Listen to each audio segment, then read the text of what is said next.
The harvest festival service, the morning sun bathed the village of Chipping Pendle in warm, golden light. Chapter 1. It was the sort of English September day that felt borrowed from a postcard, dew-laced hedgerows, a faint tang of chimney smoke in the air, and a soft wind that rustled through the last of the summer blooms. St. Luke's Church, perched modestly at the edge of the village green, looked particularly picturesque. Its weathered stone facade caught the light just so, revealing mossy nooks and carved angels now softened with age. Inside, the church brimmed with the scent of autumn. Apples, marigolds, and wax-polished pews mingled in a nostalgic perfume that seemed to belong to another era. The annual harvest festival service was always a well-loved tradition, drawing even the more infrequent churchgoers out of their cozy homes. A rich display of local produce stacked baskets of onions, carrots, glossy red apples, and one gargantuan marrow lined the altar steps, framed by garlands of ivy and dried wheat. A small sign beside the nave proudly read, "All good gifts around us, brought by our own." Miss Marple sat quietly in her usual manner near the back on the left, not far from the west door. She had traveled from St. Mary Mead the day before, invited by her old friend Lavinia Blackwell, the vicar's wife. Lavinia, a tidy and competent woman with a passion for ecclesiastical needlepoint, had insisted Miss Marple attend the harvest festival and the village supper to follow. It would do the congregation good to see a fresh yet respectable face, Lavinia had said, half in jest and half in exasperation at the villagers' growing fondness for scandal and the Women's Institute's recent obsession with French cheese. Miss Marple, ever curious and fond of village dynamics, had accepted with polite enthusiasm. Now she observed the goings-on with her usual deceptively mild expression, the kind that gave people the impression she was thinking about wool, prices, or the weather. In truth, her mind was already piecing together a dozen small inconsistencies she had noticed since arriving the evening before, none of them especially alarming, but collectively interesting. The Reverend Henry Pembroke, tall, balding, and just a touch ponderous in his delivery, stood before the altar preparing for the service. His voice, though not booming, carried well enough, and he had the gentle patience of a man more attuned to Scripture than people. Miss Marple had always thought him more suitable to theological essays than parish dramas. Still, he did his best. "I see they've got Henry rehearsing that dreadful gratitude sermon again," murmured a voice behind her young Felicity Dean, whispering to her sister with the sort of mischief only 17-year-olds can get away with in church. Miss Marple smiled inwardly. Felicity's observations, though cheeky, were rarely without some kernel of truth. A soft murmur swept through the congregation as the new organist, Miss Elspeth Cardew, took her seat at the instrument. She was a curious figure, perhaps 30 or 35, with a delicate face framed by loose, mousy brown curls. Her frame was spare, almost fragile, and she walked with a slight limp that seemed more habitual than recent. Dressed in a sensible navy dress and worn brogues, she acknowledged the congregation's polite applause with a shallow nod and no smile. "Poor creature," someone had said at the Women's Guild last week. "Walks like she's always expecting someone to follow her." She had only been in the village 2 weeks, hired quietly by Reverend Pembroke following the sudden death of Mr. Compton, the long-serving organist. That passing, though mourned with suitable solemnity, had not escaped whispers. Found slumped over the organ stool, it was said. Peacefully gone, or so claimed the doctor, though a few sharp-eyed parishioners swore the look on his face hadn't seemed peaceful at all. Now, Miss Cardew played the first hymn, "Come, the thankful people, come with fluid ease." The notes poured from the organ like water, perfectly timed, lacking any showiness, but almost too perfect. Miss Marple took special notice of how the young woman kept her eyes fixed on the music, never once glancing at the congregation. She did not look like someone grateful for the crowd's approval, nor even aware of it. The sermon followed. Reverend Pembroke began with talk of spiritual sowing and reaping, of gratitude in lean seasons and humility in times of plenty. Miss Marple watched the congregation more than the pulpit. Lavinia stood near the altar with a bouquet of late chrysanthemums in hand, her smile tense. Near her, old Mr. Sims was nodding off while the innkeeper's wife, Mrs. Mortimer, kept nudging her teenage son whenever his shoulders slouched. But it was pew 11 that caught Miss Marple's eye, an ancient stretch of oak along the middle aisle. It was empty, though it was usually occupied by the Talbot sisters, formidable twins known for their synchronized sneezes and impeccable punctuality. Today they were seated a row ahead. Odd, the pew itself looked slightly disordered, its red velvet cushion askew, and the usual copy of the blue hymnal was missing. When the congregation stood for the final hymn, Miss Marple caught the faintest whiff of something out of place, lavender, but not the clean, sharp scent of furniture polish. No, this was heavier, sweet, and cloying, like an old-fashioned cologne or drawer sachet. She made a note of it in her mind. After the final blessing and recessional, the congregation trickled out, stopping to admire the produce or exchange gossip. Outside, the bells told their friendly, 5-note chime. Miss Marple stood slowly, letting the crowd thin. She walked past pew 11 and lightly touched the wood. "Jane, dear," came Lavinia's voice, crisp and just a touch breathless, "don't tell me you've taken a scholarly interest in the seating arrangements?" "Not scholarly, Lavinia," Miss Marple replied pleasantly. "Just curious. That pew seems to have had an unusually busy morning." Lavinia gave a quick laugh, but her eyes darted toward the vestry. "I'm afraid I must check the collection plates. We've had discrepancies lately. Excuse me, dear." Miss Marple watched her friend's back as she retreated into the side room. The word discrepancies lingered with interest. That evening, the harvest supper was held in the church hall. The room had been decorated with bunting and orange ribbons, with long tables set out for the villagers. Roast lamb, baked root vegetables, and apple tart were served with great cheer. The children danced, older men debated the best way to prune. Rosebush and the Women's Guild presided over the pudding table with firm authority. Miss Elspeth Cardew did not attend. "She's taken ill," Lavinia said in a clipped tone, and sent her apologies. "She's very delicate." "Delicate people often possess sharp ears," Miss Marple said softly, "and sharper secrets." Lavinia said nothing. The next morning brought with it gray clouds and whispers. Ivy Latchmere, the Pembrooks sturdy housekeeper of 20 years, had gone into the church early to fetch hymnals for mending. It was she who saw at first something unusual in pew 11, the tip of a shoe, dark leather, scalloped edge. She screamed, and within the hour the church was sealed. Miss Elspeth Cardew had been found beneath the pew, tucked as neatly as a child at bedtime. Her head rested gently on the wooden rail, her eyes were wide, her hands folded in her lap. No blood, no violence. Just stillness, eternal. The lavender scent lingered faintly in the air. Miss Marple, seated later with her tea untouched, felt the chill not in the weather, but in the silence that had followed the news. People do not crawl under pews to die alone. This was no illness, no accident. It was something deliberate, something wicked.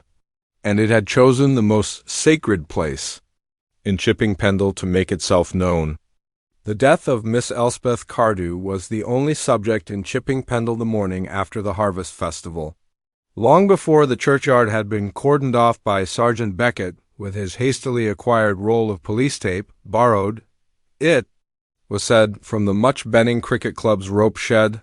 The story had already traveled from the vicarage to the bakery, from the post office to the school gate, embroidered with each telling. By noon it had taken on the quality of legend. "Found in the pew," Ivy says, "laid out like she was sleeping.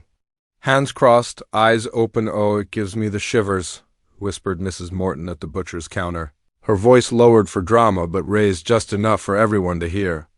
"I heard she wasn't wearing any shoes," replied Mrs. Embleton, dabbing at her forehead with a lace handkerchief.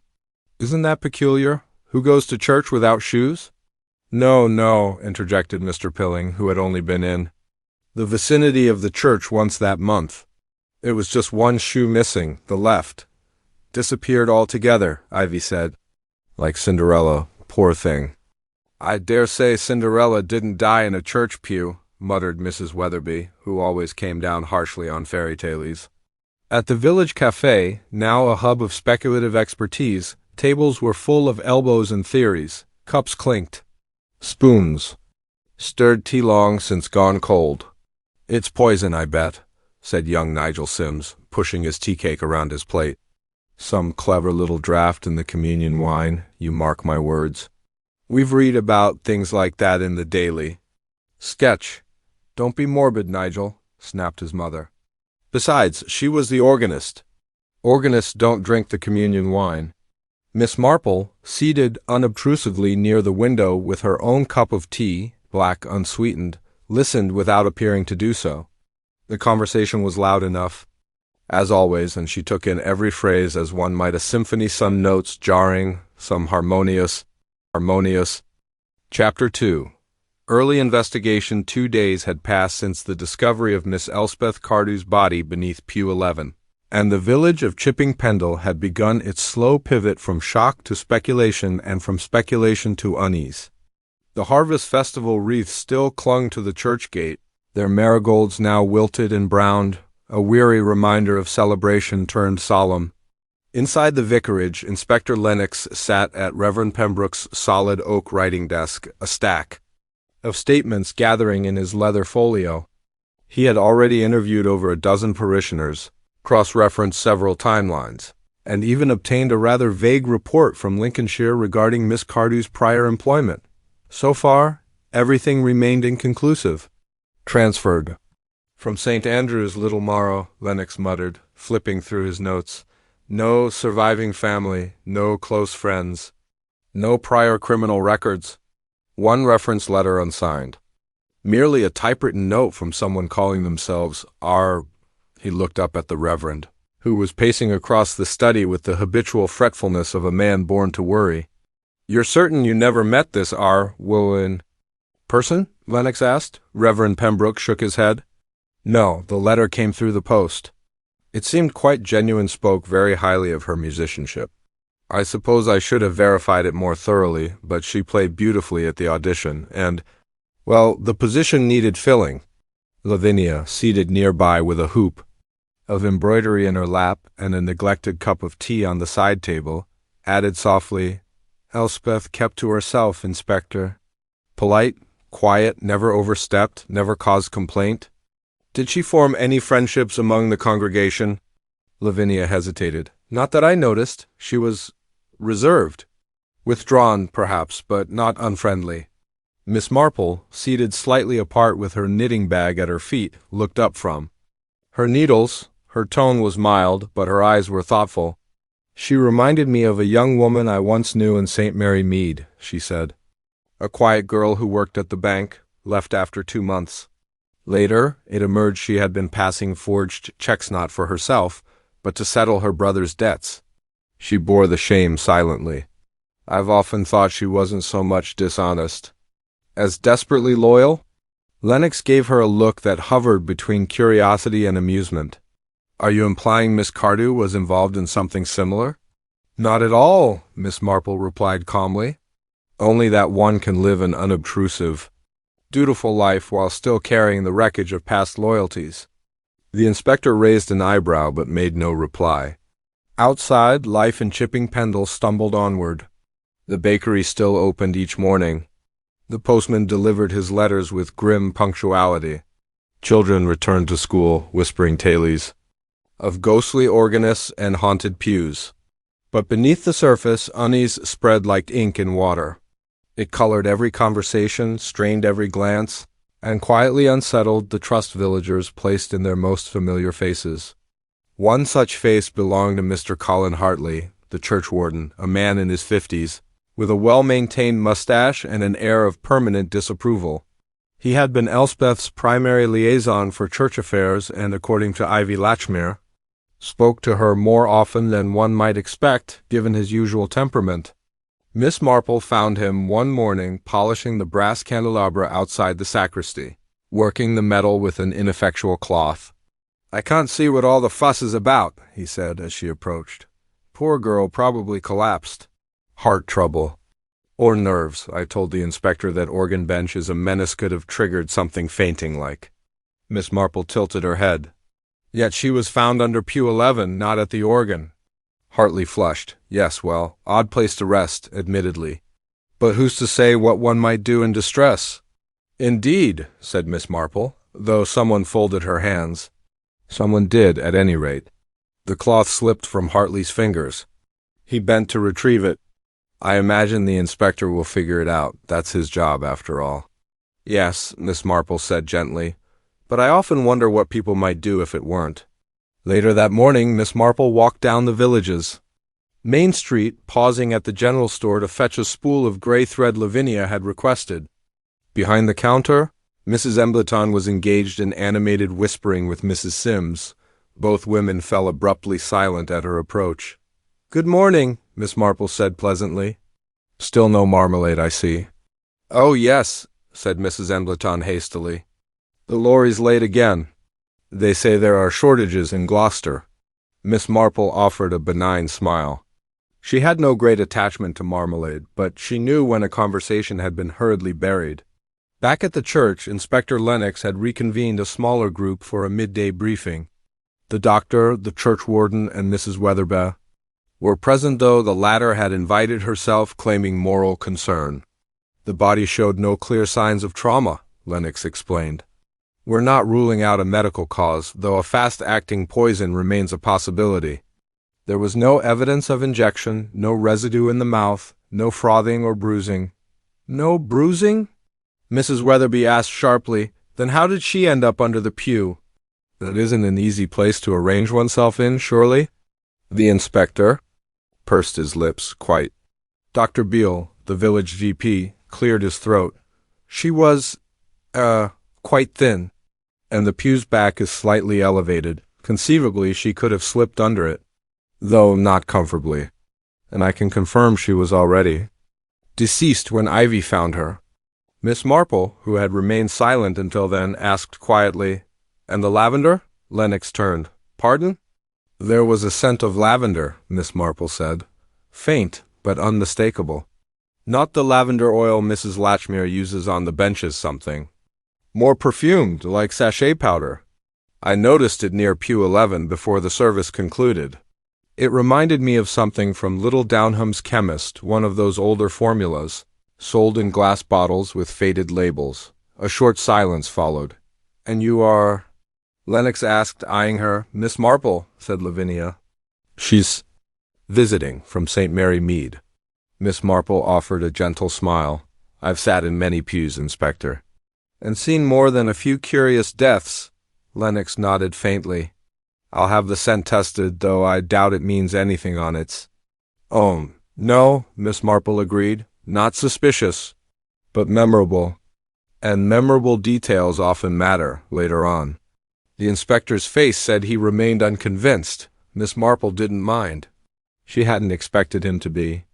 That afternoon, Ivy Latchmere gave her formal account to the police, sincere and, well rehearsed.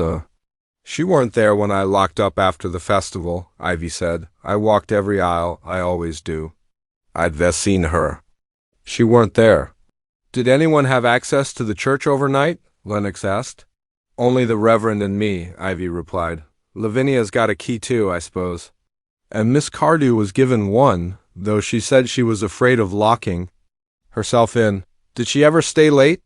"Never," said Ivy firmly. She'd finish playing, pack her sheets, and be out before the candles cooled. Miss Marple studied the housekeeper's stance. Defensive, not dishonest, but uncertain, as though Ivy feared what she didn't know.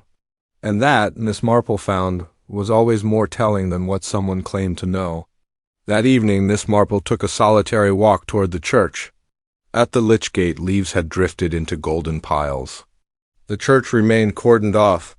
A constable stood near the door, notebook in hand. The stained glass windows were dark and still. Miss Marple studied the building's silhouette. To conceal a body in a place of worship and do so with care. Not haste spoke not of panic, but of purpose. This was no crime of impulse. It had been staged. A message had been sent. Someone in Chipping Pendle had created a scene of quiet reverence around an act of violence. She tucked her hands into her sleeves against the evening chill. The most pious settings, she knew, often concealed the darkest motives. And the lavender? That had not been a coincidence. Lavender was remembrance. But whom had Elspeth Cardew hoped to be remembered by? And what had she been trying so very quietly to escape? Shortages everywhere, I suppose, said Miss Marple.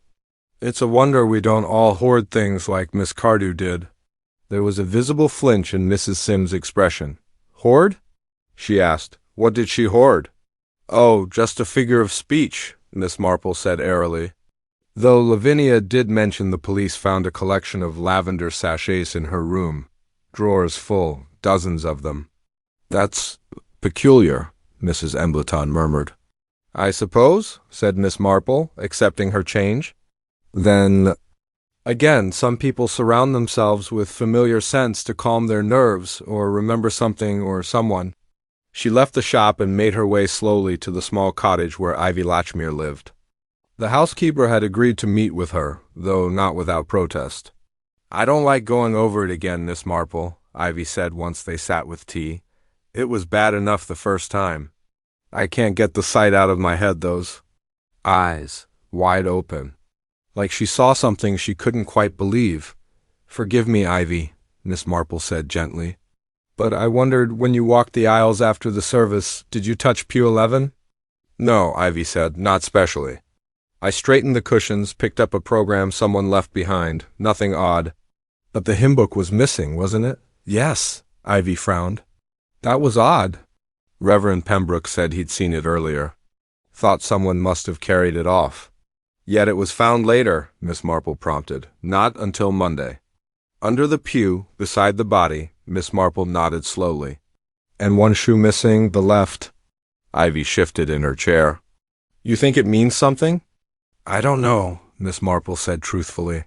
But it seems to me that if one were trying to stage a peaceful death in the pews, one would take care to return everything to place. And yet, there are little gaps, Ivy whispered, like someone meant to make it look peaceful, but didn't know enough. Miss Marple gave her a reassuring smile. Ivy, my dear, I believe you've just said the most important thing anyone said yet. That afternoon, Inspector Lennox returned from his latest round of interviews with the weary air of a man beginning to suspect the truth was slipping past him in plain view. She didn't fit anywhere, he admitted, pacing the vestry. Everyone describes her as polite, quiet, competent, but there's nothing of her in their words, no real connection. It's like she was never meant to settle. She didn't. Settle, Miss Marple said softly. She hid. Lennox glanced at her. From what? Miss Marple looked toward the organ loft, where the last notes of the harvest hymn seemed to hang inaudible in memory. I believe, she said, we're going to need to know exactly what or who she left behind in Lincolnshire. By the end of the week, the village had done what all English villages must eventually do after tragedy. It returned to its rhythms. Though each movement carried a faint echo of unease, tea was still served at 4. Church bells still tolled for matins. But people now crossed the village green with warier glances, and conversations stopped just a fraction too quickly when someone entered the room. Miss Marple knew this phase well, the quiet calculation, the social adjusting. Somewhere in the undercurrent of gossip and polite denial, the truth was often hiding in plain sight. Inspector Lennox, meanwhile, had grown increasingly impatient. The pathologist's report had come back without offering any resolution, cause of death undetermined, though poisoning was still consistent with visual signs. The toxicology results were pending. We're grasping at mist, he muttered.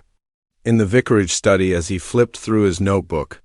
Everyone had access to the church, no witnesses, no motive. No one even seems to know the girl. Miss Marple sat quietly near the hearth, her knitting set aside, hands folded lightly on her lap. And yet, she said softly, someone knew her well enough to hate her or fear her. Lennox looked up. Fear her? Oh, yes, she said. You don't go to the trouble of arranging a death in a pew unless you're afraid of what the living person might say. The inspector tapped his pen against the edge of the desk. If that's true, then we need to start treating her arrival here not as a footnote, but as the beginning of the motive. And so they began. The first name to properly emerge as a person of interest was Colin Hartley, the churchwarden. His brusque manner had always earned him quiet respect in the village, but several people, including Mrs. Weatherby, that hawkish sentinel of the Women's Guild, remarked that Hartley had been unusually attentive to Miss Cardew. He'd always be near the organ after service, Mrs. Weatherby said primly over tea, leaning against the lectern, pretending to examine the hymn list. We all noticed it.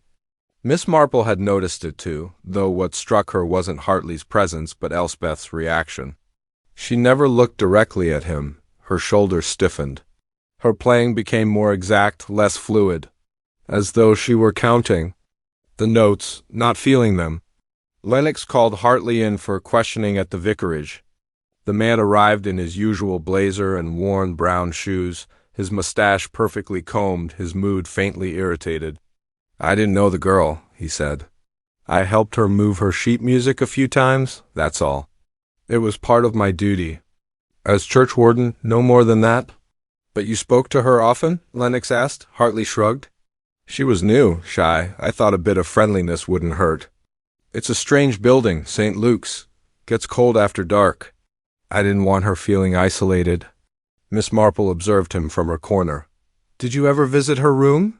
she asked mildly. "No," he said quickly. "Of course not." "Even to return something? A scarf, perhaps?" Hartley hesitated. "She dropped a glove once. I handed it to her outside the post office. That's all." "And you never saw her speaking with anyone else at length?" Miss Marple pressed. Hartley frowned. "She kept to herself. I think she preferred it that way." After he left, Lennox looked unconvinced. "He's hiding something," he said. "Yes," Miss Marple said, reaching for her knitting again.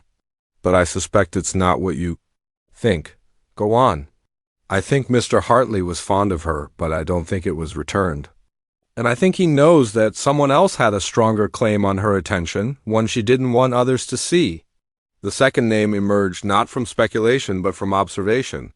It was Felicity Dean who brought it up, quite inadvertently, as she chattered to Miss Marple while walking her bicycle along the high lane. "It's funny," the girl said, "how everyone thinks Miss Cardew was so angelic. I mean, yes, she was quiet, but sometimes when I passed her room I heard her crying. And once, this is odd, I saw her talking to that awful Mr. Rhodes." "Mr. Rhodes?" Miss Marple asked gently. Felicity nodded. "The organ tuner. He's the one from Much Benning. Comes every few months, or when the vicar's piano goes. Flat. He was in the village last week." Miss Marple's eyes sharpened slightly. "Did you see them together more than once?" Felicity thought. "Twice, I think. Once by the church.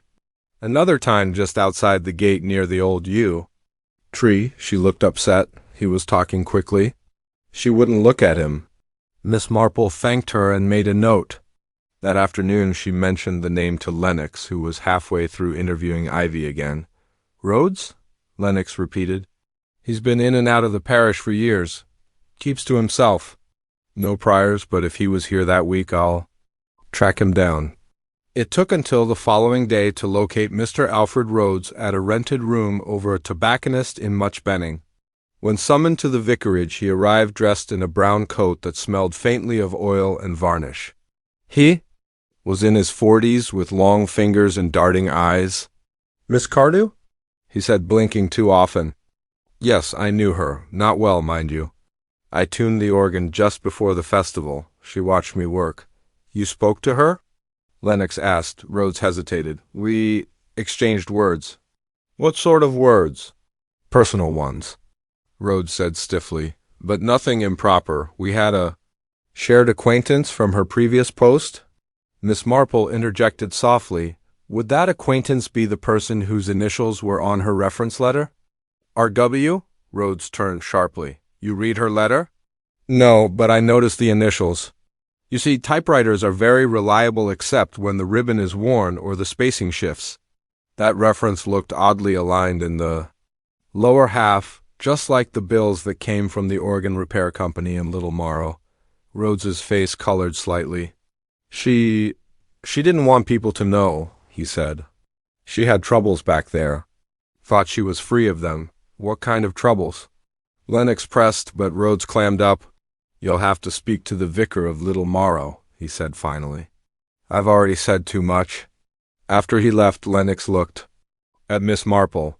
"He knows something," he said. "Oh, certainly," she replied. "And what do you make of Hartley?" Miss Marple paused. "I think Mr. Hartley watched her, Inspector. But Mr. Rhodes followed her, and which is more dangerous?"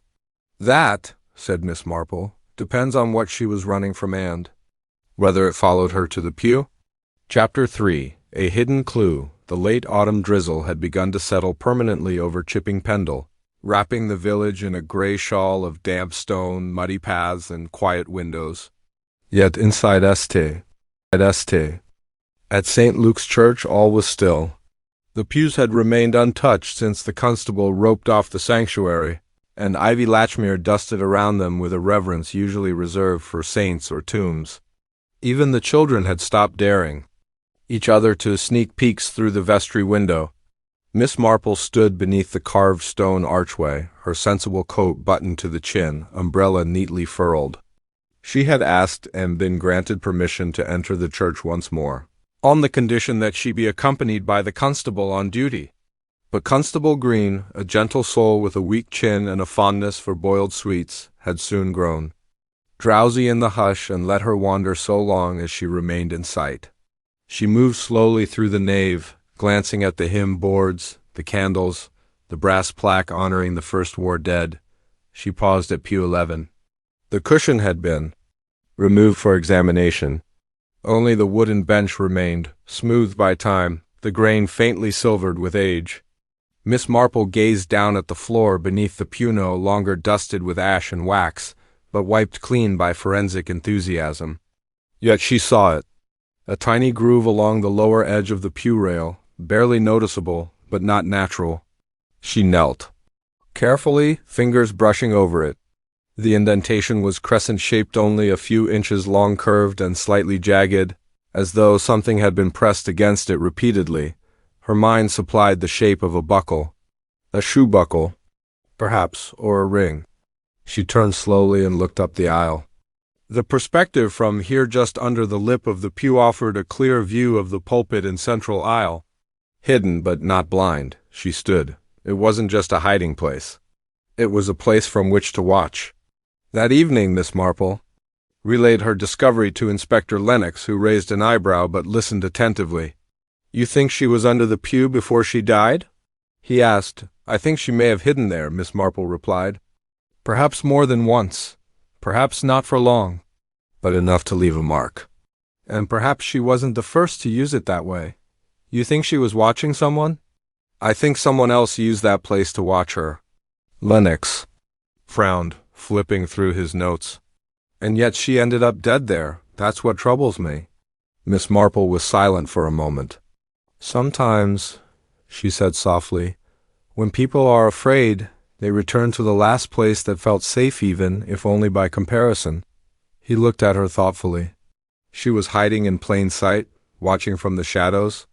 Or, Miss Marple added, someone else was watching her, and she finally realized it. Lennox nodded slowly. "We'll have the mark photographed, and I'll ask Green to check whether anyone else reported unusual behavior around that pew in recent weeks." But Miss Marple's attention had already shifted. The following morning, a letter arrived. It was from Reverend Croft of St. Andrew's, Little Morrow, written in a neat masculine hand on clerical stationery. "Dear Reverend Pembroke, I was saddened to hear of Miss Cardew's passing. Though she was with us briefly, she left a deep impression. I must admit that her departure from our parish was more abrupt than I would have wished. There was an incident involving another member of the congregation, a woman named Mrs. Prudence Layton, who accused Miss Cardew of impropriety concerning her husband. The matter was never proved, but Elspeth left shortly thereafter, saying she desired a fresh start. I regret now that we did not speak further." Miss Marple read the letter twice, then once again aloud to herself. She was seated in the drawing-room of the vicarage, sunlight puddling on the carpet, the fireplace cold. Lavinia listened with a pained expression. "Poor girl," she murmured. "Accused of something she may not have done, and nowhere to go." Miss Marple folded the letter. The important part, Lavinia, is that she left voluntarily. But she left under pressure. Do you think it followed her here? I think someone did. That afternoon, Miss Marple visited the village library, small, dusty, and usually empty except on Thursdays when the schoolchildren came for story hour. But today, the librarian, a shy woman with large spectacles, was helpful. Organ maintenance records? She asked, puzzled. That would be in the vestry, surely. Yes, Miss Marple smiled. But I'm really looking for local newsprint. Music recitals, organist announcements, anything like that. The woman produced bound copies of the Much Benning Gazette and Chipping Pendle Parish Bulletin, stacked by year. Miss Marple leafed through the summer months, tracing columns of wedding notices and festival results, until she paused at a paragraph barely 5 lines long. Organ recital postponed due to illness of Miss Cardew. Mr. A. Rhodes stepped in as guest performer. Audience noted unexpected emotion in the second hymn. She made a quiet sound in her throat and folded the page gently. Emotion in the second hymn. That wasn't a line one found in most reports. Later that day, under the excuse of checking the harvest garlands, she returned to the church, this time to study the organ. She stood behind it, tracing the bench, the pedals, the keys. The tuning levers had been recently oiled. On impulse, she knelt and peered beneath the bench. There, caught in the wooden bracing between the pedals, was a scrap of paper, torn, yellowed, and stained. She coaxed it out with the end of her crochet hook. It was half a program sheet ripped at the edges. The words recessional hymn, "Nearer, my God, to thee," were still legible. Scribbled in the margin were the initials, are Alfred Rhodes. Miss Marple didn't touch the writing again. She folded the scrap into a linen handkerchief and slipped it into her handbag. Someone had torn the program intentionally and discarded it during or after the recital. The initials suggested it wasn't just a random scrap, but a personal marking, perhaps of some importance. Why leave it there? Or why fail to return for it? That evening she met Lennox again in the vicarage study. "A small mark beneath the pew," she said. "A torn program in the organ loft." And a woman, accused but never confronted about her past. Lennox leaned forward. "You're suggesting she had something on someone? Something dangerous?" "I think she discovered something. Not in Little Morrow, but here. Something she had no name for but recognized all the same." "Recognized how?" "Through pattern," Miss Marple said softly. "We all repeat our worst mistakes in different costumes. But to someone skilled at watching, the heart always gives itself away." She rose to leave. "I think, Inspector, that someone in this village recognized Elspeth not as a stranger, but as a threat." The wind had shifted. Where once it merely stirred the hedgerows of Chipping Pendle, it now pressed against window panes with a thin, mournful sigh like a warning no one quite heard. And within the tidy village walls, the news of Elspeth Cardew's past, whispered, behind drawn curtains, had begun to shift sympathy into speculation.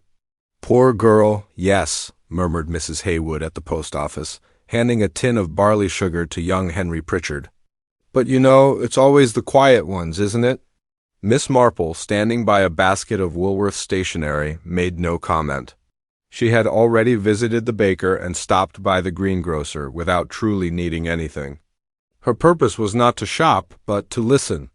And in Chipping Pendle, one only had to loiter near the marmalade shelf to hear secrets on spool.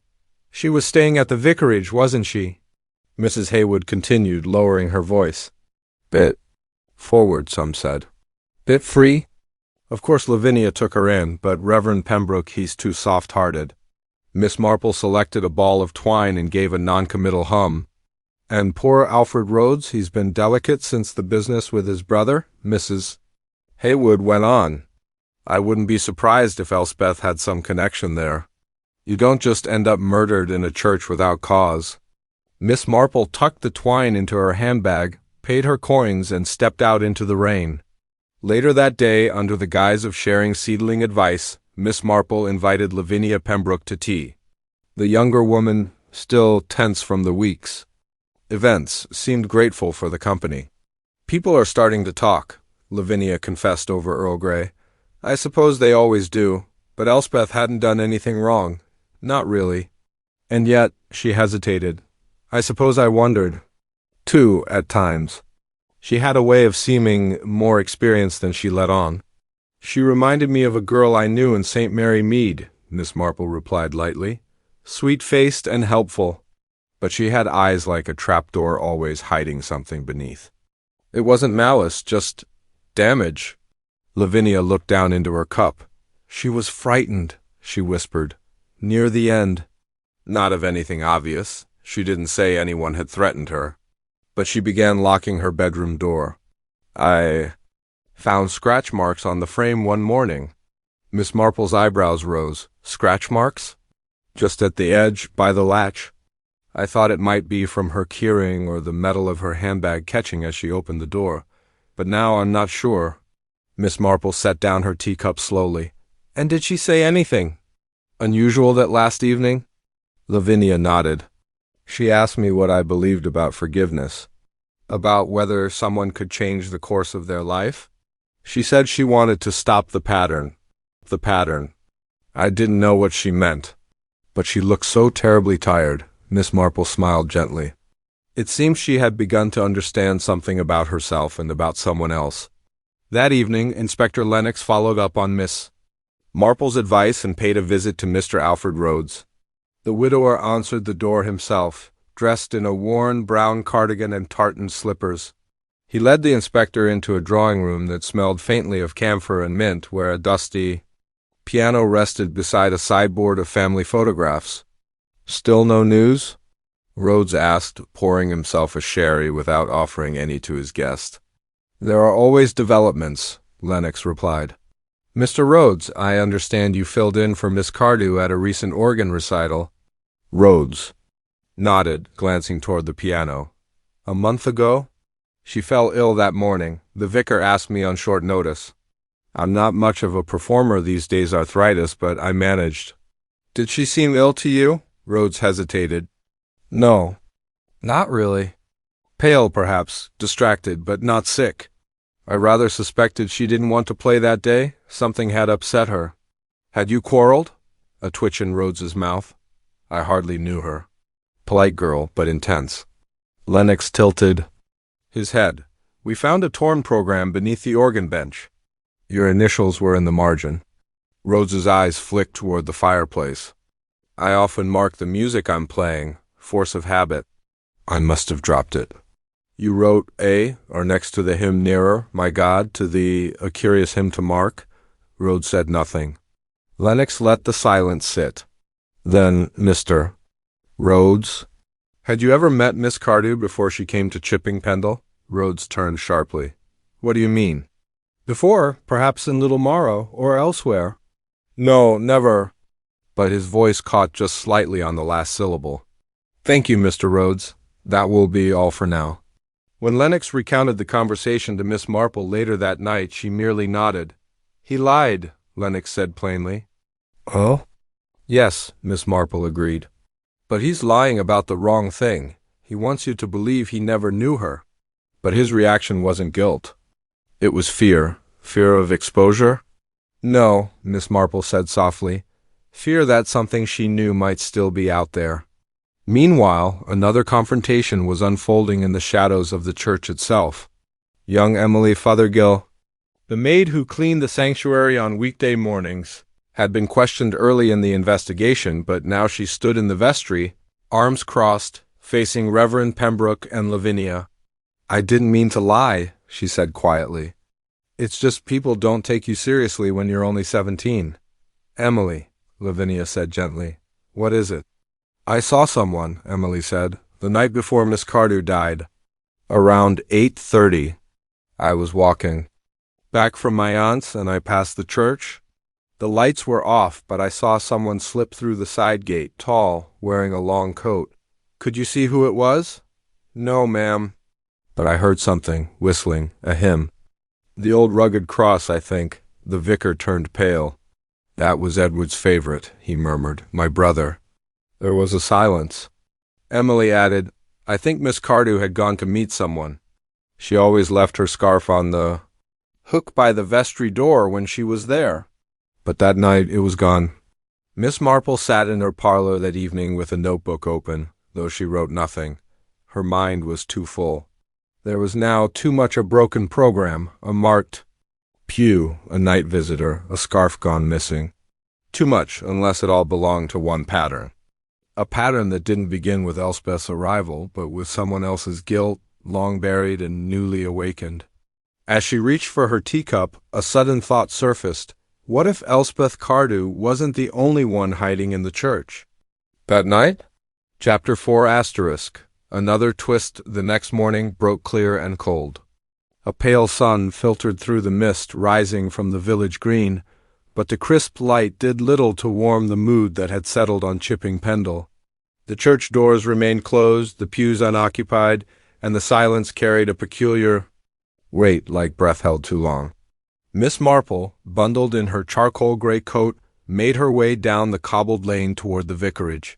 Her steps were careful but steady. She had an appointment with Lavinia Pembroke, not one requested, but rather arranged in the way elderly ladies do when concern disguises itself as social courtesy. Lavinia greeted her at the door with eyes slightly red-rimmed. "I wasn't expecting you," she said faintly, though she did not seem displeased. "I was just putting on some tea." "Tea is a comfort," Miss Marple replied, stepping inside with a light pat to Lavinia's hand. "And I think we both could do with some." They sat in the drawing-room, where an early fire sputtered beneath the grate. Lavinia poured Earl Grey into bone china cups while Miss Marple took in her surroundings with quiet attentiveness. The vicar's study door was ajar, the faint scratch of his fountain pen audible. The Pembroke household, for all its current disquiet, retained its civility. Miss Marple stirred her tea once, then set the spoon down with a quiet click. "My dear," she said gently, "I wonder if you've considered that Elspeth may not have died for who she was, but for what she knew." Lavinia looked up sharply. "She never said she'd discovered anything, not to me." "No, I dare say she wouldn't. If she did, it might have made her death appear more consequential. And I suspect someone very much wanted it to appear accidental or at least random." Lavinia drew her cardigan more tightly about her shoulders. "You believe someone she knew killed her?" Miss Marple's expression was thoughtful. "I believe someone recognized her, which may not be quite the same." Before Lavinia could respond, the doorbell rang sharply once, then twice more. The urgency of it jolted both women. "I'll get it," Lavinia said, setting down her teacup and rising quickly. Moments later, Miss Marple heard hurried footsteps and a half-muffled voice. The murmur of conversation escalated into something sharper. Then came a name spoken too loudly to be ignored. "Edward?" Miss Marple set down her cup and stood just as Reverend Pembroke entered the room. His face was stricken, and in his hand he held a telegram. "My brother's been arrested," he said, voice tight, "in London. Attempted robbery, armed. The police say he confessed to being in Chipping Pendle on the night Elspeth died." Lavinia gasped, one hand going to her mouth. "But Edward, he hasn't been back in years. He wasn't even welcome in the village." Reverend Pembroke lowered himself into the armchair, his hands trembling. "I don't know what to think. He and we haven't spoken since Mother died. But I can't imagine, surely he wouldn't." Miss Marple sat down once more, her face calm, but her eyes bright with a sudden alertness. "Forgive me, Reverend," she said gently, "but I think you must tell me exactly what happened. Between you and your brother." He looked at her with some surprise. Then, as if the weight of years had suddenly become unbearable, he began to speak. Edward Pembroke had once been the golden son. Brilliant at school, charming in the way troublemakers often are. But his charm turned reckless after university drinking, gambling, dishonest schemes. When he came back to Chipping Pendle briefly in 1949, it was after an arrest in Birmingham. He had returned not for redemption but for silence. "I let him stay here in the vicarage," Reverend Pembroke said, his voice low. "Only for a week. He asked for money. I refused. Then the communion silver disappeared." Lavinia flinched. "I covered for him," the vicar continued. "Told the police I'd misplaced it. It turned up 3 days later in a pawnshop in London, I knew it was him. I confronted him. We argued, and he left. I never saw him again. Miss Marple was silent for a moment, then said, And Elspeth Cardew? How would she have known him? The vicar looked confused. I don't know. Perhaps she didn't. But Miss Marple's thoughts were moving more swiftly now. Elspeth had come from Little Marle, a village Edward might have passed through. And she had hinted at secrets, at someone whose influence she feared, someone who might follow her. Could Edward Pembroke have been that shadow? That afternoon, Inspector, Lennox met Miss Marple in the churchyard. The air was sharp with late autumn damp, the headstones slick with moss and rain. Miss Marple stood by the memorial wall, her eyes turned toward the empty sanctuary windows. I must admit, Lennox said, Edward Pembroke complicates things. Indeed, Miss Marple replied, but not necessarily in the way he wishes. You think he wants to be involved? Miss Marple nodded. Some men, Inspector, would rather be guilty than forgotten. I suspect Edward is one such man, Lennox frowned. But he confessed to being here, to seeing Elspeth. Which might be true or not. But confession isn't always about truth, it's often about control. And if he was here that night, the question becomes not whether he killed her, but whether someone saw him and acted accordingly. Lennox was silent for a moment, then said, What if she threatened to expose him? If she recognized him somehow, she might have, Miss Marple said. But I think Elspeth wasn't afraid of Edward. She was afraid of what someone else would do if they believed he was back. The next twist came just as dusk fell. Lavinia Pembroke, back from the grocer's, noticed something odd in the vestibule of the church. The side door, normally kept, bolted since the tragedy, was ajar. Cautiously, she pushed it open. Inside, the air was cool and musty. The long nave stretched in silence before her, shadows clinging to the pews like reluctant ghosts. She nearly turned back, until she noticed something glinting near the altar rail. A scarf, folded neatly, pale blue, one she had seen before. It had belonged to Elspeth Cardew. Lavinia's hand went to her throat. She stepped forward, heart-pounding, and picked it up. On the fabric, faint but undeniable, was a dark smear. Not blood, ink, as if someone had written something and then changed their mind. That evening, as Miss Marple sat knitting by the fire, Lavinia burst in, pale and breathless, scarf in hand. She left this, she said. Elspeth left this in the church. After she died, or someone returned it, it was folded. Deliberately. Miss Marple took the scarf, her fingers tracing the ink stain. A message, she murmured. Or a symbol, a final detail, placed just so. She looked up, her knitting forgotten. Someone's playing a very dangerous game, my dear. The next morning arrived with the reluctant light of late October. Clouds hung low over Chipping Pendle, and a soft drizzle misted the hedgerows. Miss Marple sat at her kitchen table, her cup of tea cooling beside her untouched porridge. She had spent the better part of the night awake, knitting idle rows while her mind unraveled more dangerous threads. The scarf had been a message, not a dramatic one. Nothing so melodramatic as bloodstains or initials, but a whisper subtle, almost overlooked. Pale blue wool, folded with deliberate care, placed precisely where it would be found, and marked faintly with dark ink, a private signature. No accident, no moment of absent-mindedness. No, someone had gone back to the church. Someone who needed to place that scarf after the discovery of Elspeth's body, perhaps.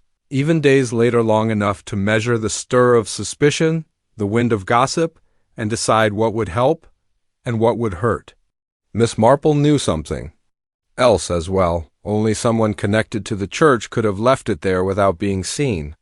She dressed carefully that morning, selecting her navy coat and sturdy gloves, her hat pinned just so.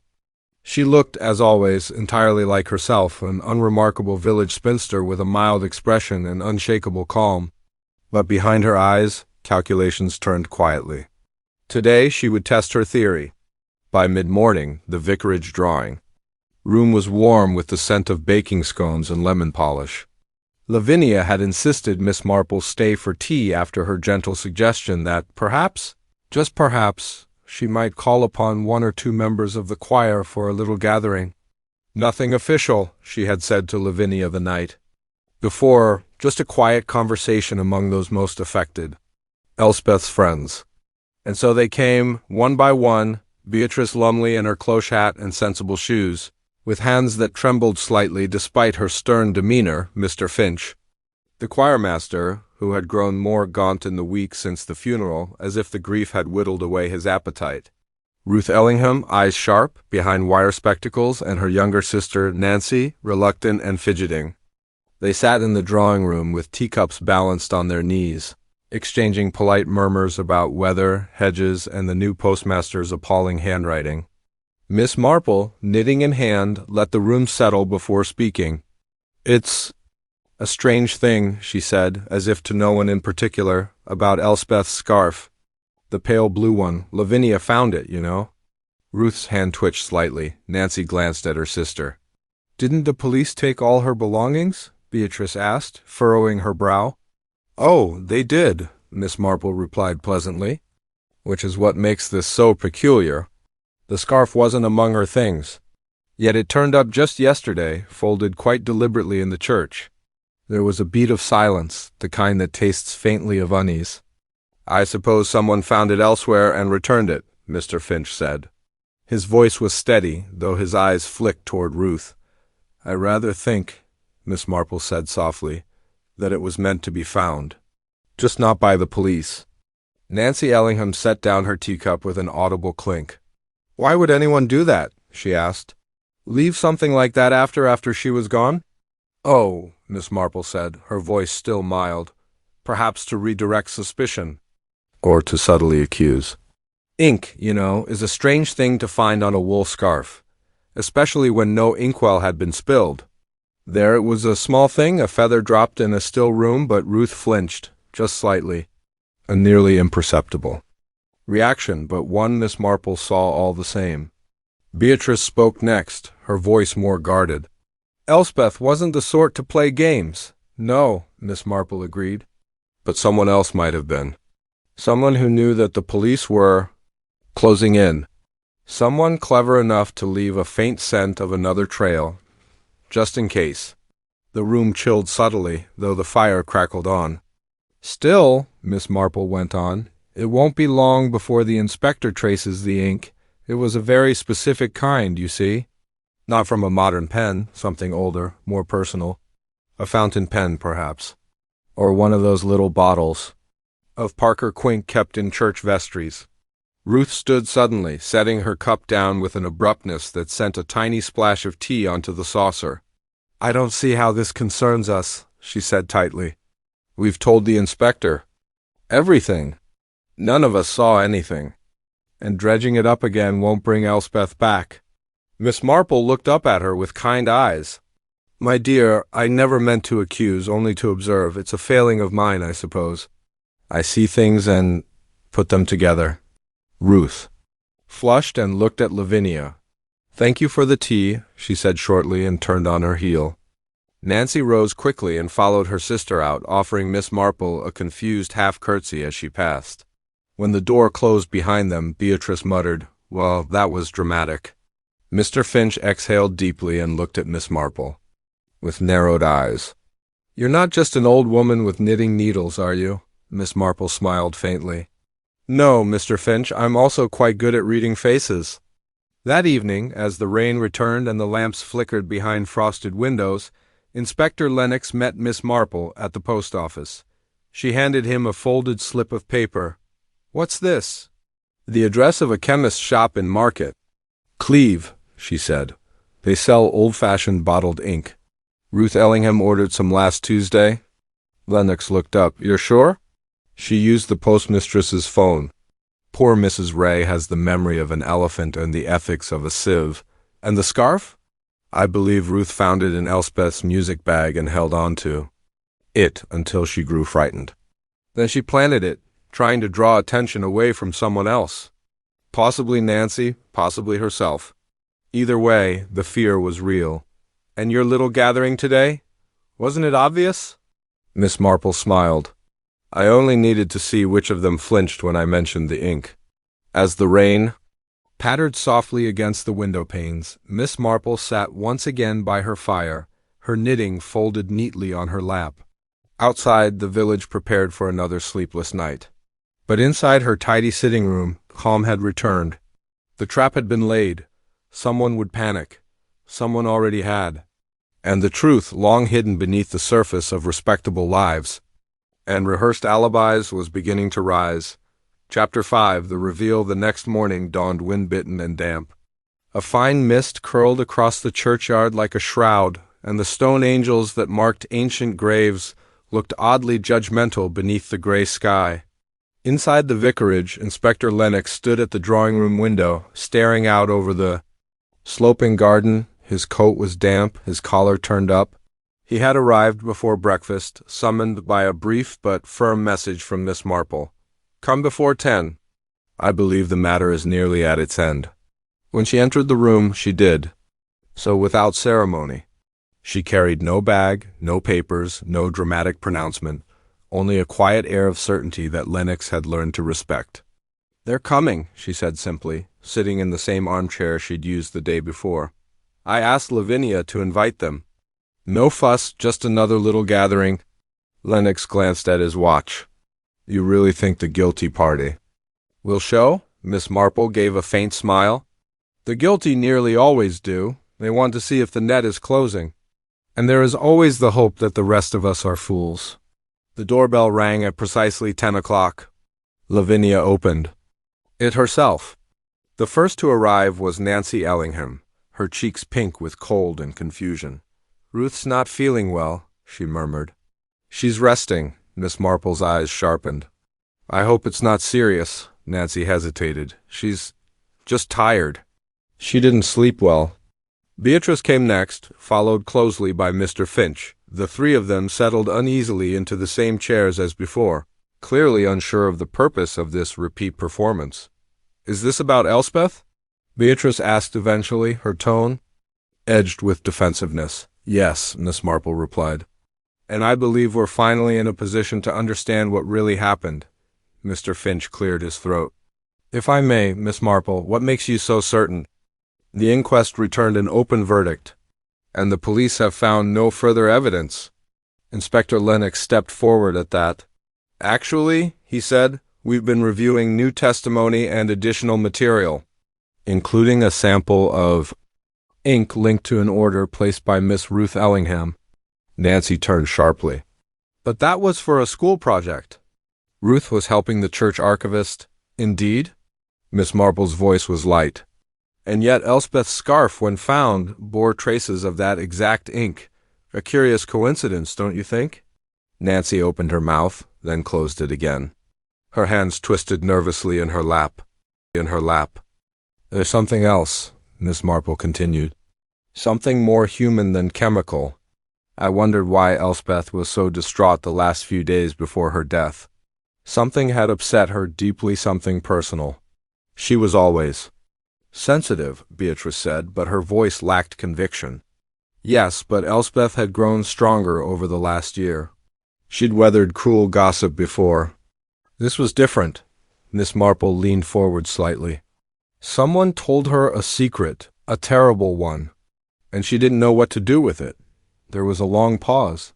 Then Miss Marple spoke again, almost gently. "Ruth Ellingham is?" "Not at home ill, I'm afraid. She's in the vestry." Nancy looked up in alarm. "She went to the church early this morning," Miss Marple explained. "The verger saw her enter alone. She took the side key. She hasn't come out since." Lennox moved swiftly. "I'll fetch her." "No need," Miss Marple murmured. "She's just behind the door." Even as she spoke, the drawing-room door creaked open. Ruth Ellingham stood in the threshold, her coat damp, her eyes hollow. She looked smaller, somehow shrunk by the weight of something unspoken. She stepped inside without a word and took the final chair. Lavinia, watching from the hall, quietly closed the door. Ruth looked at Miss Marple. "You already know, don't you?" "I believe I do," Miss Marple said gently. Ruth exhaled shakily. "I didn't mean for it to happen. I only meant to talk to her, to make her understand." Beatrice inhaled. Sharply, Nancy reached out, but Ruth didn't take her hand. "I'd found out something," Ruth went on. "Something that would have changed everything." Inspector Lennox leaned forward. "What was it, Miss Ellingham?" "She was seeing someone," Ruth said, almost in a whisper. "Not just anyone. Someone married? Someone prominent?" "I won't name him, not unless you force me." Miss Marple nodded slowly. "She had told you in confidence?" "No, I found out by accident. I saw them together at the railway station. I confronted her that night after choir. She denied it at first, but she knew I had seen." "And she was upset?" Lennox asked, devastated. "She said it wasn't what I thought, that it had started innocently, that she was going to end it. I told her I would go to the bishop, not to be cruel, but because I thought it would destroy her otherwise. The secrecy, the guilt." Ruth's hands were clenched so tightly. Her knuckles were white. "She begged me not to tell anyone. She said she would leave the choir. She left the church that night in tears. And the next morning she was dead," Lennox said quietly. Ruth looked up, her face stark with remembered pain. "I didn't kill her. I swear I didn't even see her the next day, but I was afraid that if they started asking questions and the relationship came out, everyone would think I drove her to it. So I kept quiet." "Then why the scarf?" Miss Marple asked. "Why place it back in the pew?" "I found it in her music bag the night she died. I was helping Lavinia sort the sheet music. I kept it foolishly, and then the inspector came asking again.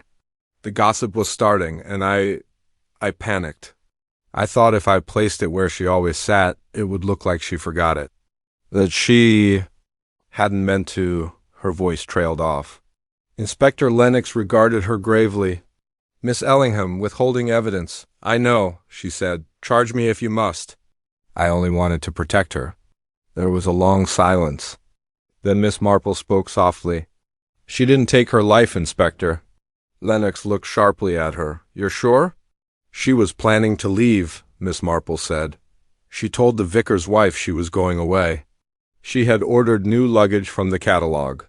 Her bank account had a sudden withdrawal." Lennox frowned. "We never found any ticket or booking," Miss Marple nodded. "Because someone else took it. The man she was involved with. He was the last person to see her. She tried to end it, and he couldn't allow it. Not without risking scandal." Beatrice looked aghast. "You mean someone murdered her?" "Yes," Miss Marple said. "But Ruth didn't know that." She thought Elspeth had ended things herself, because of their conversation. So she tried to cover her tracks, afraid she had pushed a fragile girl too far. Nancy whispered, "Oh, Ruth." Ruth lowered her head, too tired for tears. Lennox stood. "We'll need to reopen the investigation." "This changes everything," Miss Marple merely nodded. Later, as the house emptied and silence returned, Lavinia brought Miss Marple a fresh cup of tea. "You were right," she said. "About all of it," Miss Marple sipped thoughtfully. "Human nature, my dear Lavinia. It never truly surprises me, but it often breaks my heart." The mist lingered for another 2 days, pressing down over the village like a weighty silence, muffling footsteps and church bells alike. S.D. Mary Dedham did not stir with its usual gossip. Instead, people kept to their houses, drew curtains earlier than usual, and nodded silently when they passed one another on narrow paths. No one said aloud what had happened, but it was there. In every strained glance and truncated conversation, the church, the choir girl, the secret relationship, the suggestion unconfirmed, unproven of murder. Inside the vicarage, Lavinia felt the tension cling to the walls like damp wallpaper. "She won't eat," she said quietly as Miss Marple poured her second cup of tea. "Ruth, she just sits at the window. I don't think she's been to the church since that morning." "She feels shame," Miss Marple said, gently stirring, "and a sense of moral responsibility, quite different from legal guilt. It's a heavy burden." "I almost wish she had been guilty of something more," Lavinia confessed. "That might be easier for her to live with than this gray, awful in-between." Miss Marple smiled faintly. "Indeed, most people can rationalize a clean-cut crime. It's the ambiguity that haunts the soul." Inspector Lennox had quietly reopened the investigation, although he had asked the press to refrain from printing anything definitive. The man Elspeth had been involved with remained unnamed, though whispers hinted at someone outside the village, a visiting cleric from Norwich, some said, or a solicitor from Basingstoke. Miss Marple did not confirm or deny. She believed in truth, but also in its timing. She had, however, paid a visit to Elspeth's parents. They had returned to their modest house in Wiltshire after the funeral. The visit was quiet, respectful, and brief. "She told us she was planning to leave the choir," Mrs. Simmons said sadly. "Said she wanted a fresh start. I thought perhaps she'd found a new job somewhere in the city." "She never told us about a man."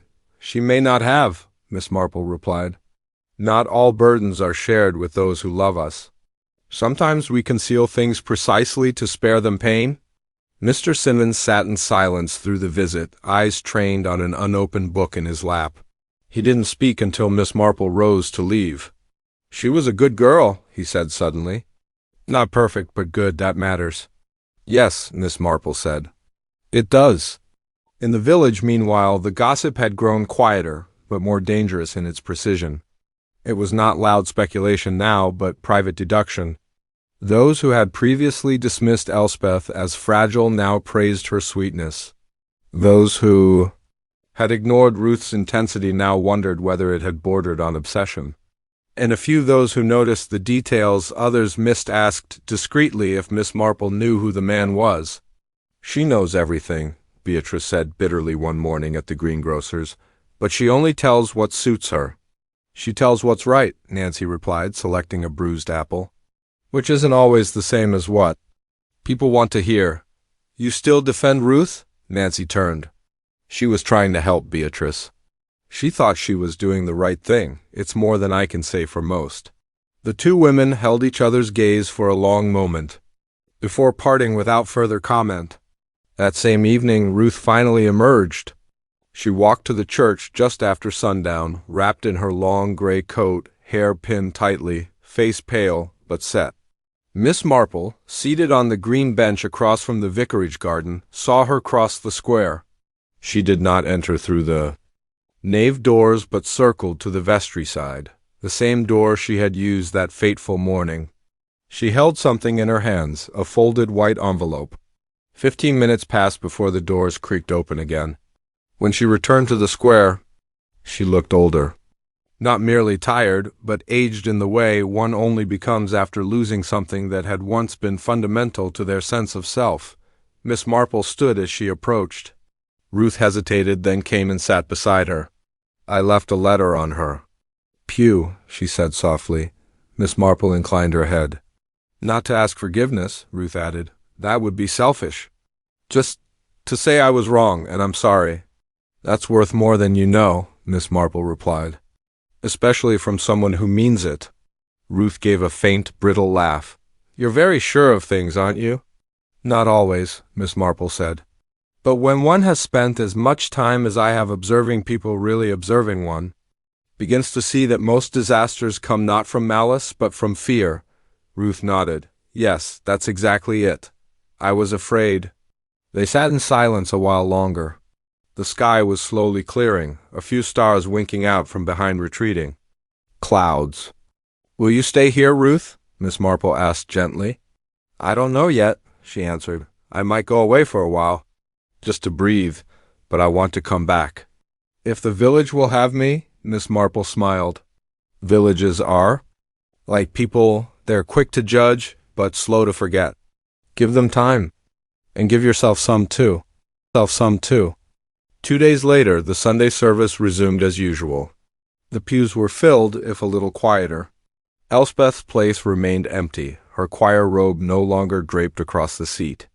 The vicar, with some difficulty, delivered a sermon on the nature of truth, not as weapon, but as mirror, something that shows, but does not shout. Miss Marple sat near the back, her knitting bag beside her, though she did not knit during the service. She simply watched. She watched as Lavinia took the collection, her smile steadier now. She watched as Nancy placed a hand gently on Ruth's shoulder when the choir process passed. She watched as Mr. Finch avoided looking at the vestry door. And she watched the villagers as they filed out after the final hymn, nodding at one another with cautious warmth. No longer chilled with suspicion, but not yet thawed either. It would take time. Truth always did. Later, in the quiet of her cottage, Miss Marple brewed herself a modest pot of Darjeeling and returned to her chair by the front window. The newspaper sat beside her, folded neatly. The headline mentioned an inquiry in another county. Something about misappropriated funds. Nothing. About Elspeth or St. Mary Dedham? Not yet. She looked out over her garden.